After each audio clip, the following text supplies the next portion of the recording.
Hello everyone, today we're going to be learning about the pharmacological management of gout.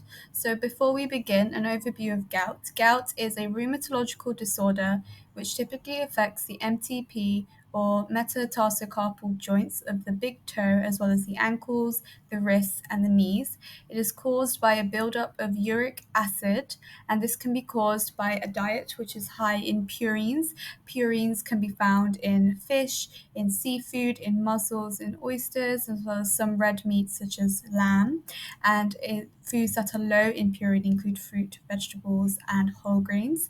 To investigate gout further, we would take an aspiration of the synovial joint that is affected, and this would typically show needle-shaped, negatively bifringent monosodium urate crystals. This is different from pseudogout, where we would find rhomboid-shaped positively bifringent crystals.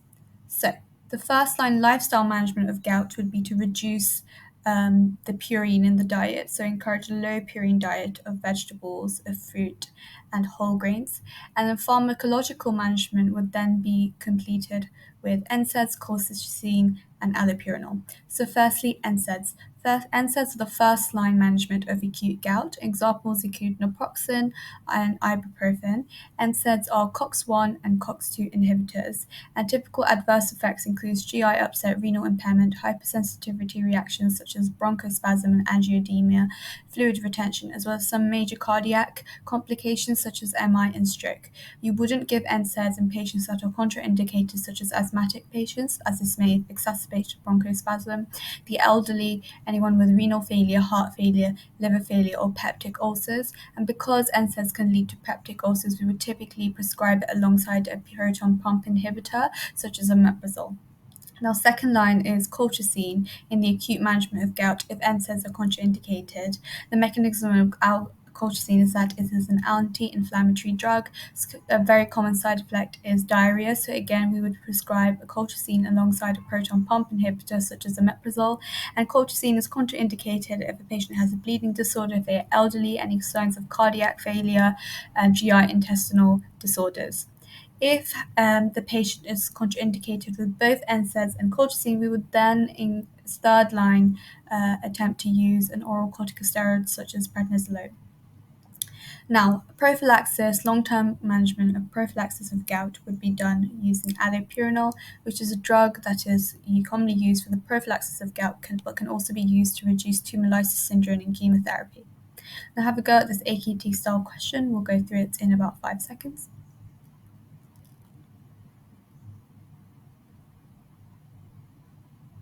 Good. So before attempting any AKT style question, I like to read the question first.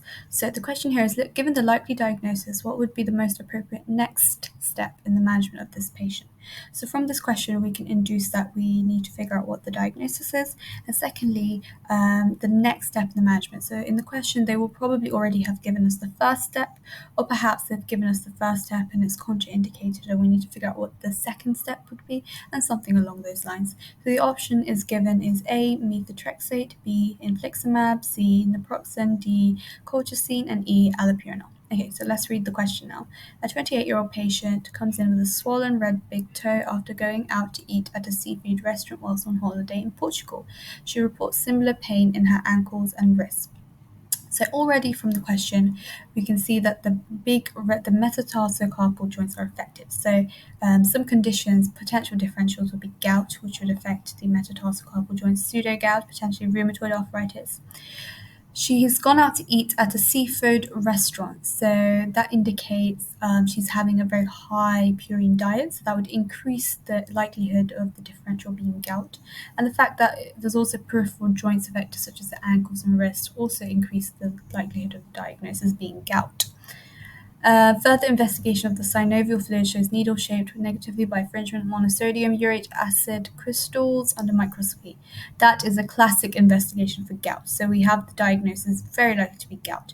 She has no significant past medical history or family history, but she has an allergy to non-steroidal anti-inflammatory drugs, such as ibuprofen, which gives her a rash. Okay, so let's go to the answer options now.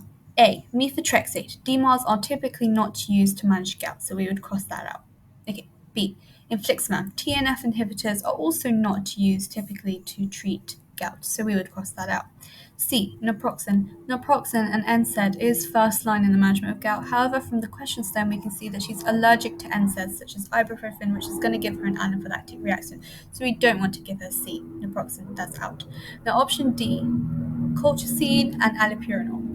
Colchicine is usually used in the second line management of gout if there is a contraindication for NSAID, such as the patient having an allergy to it or them having adverse reactions to the NSAID.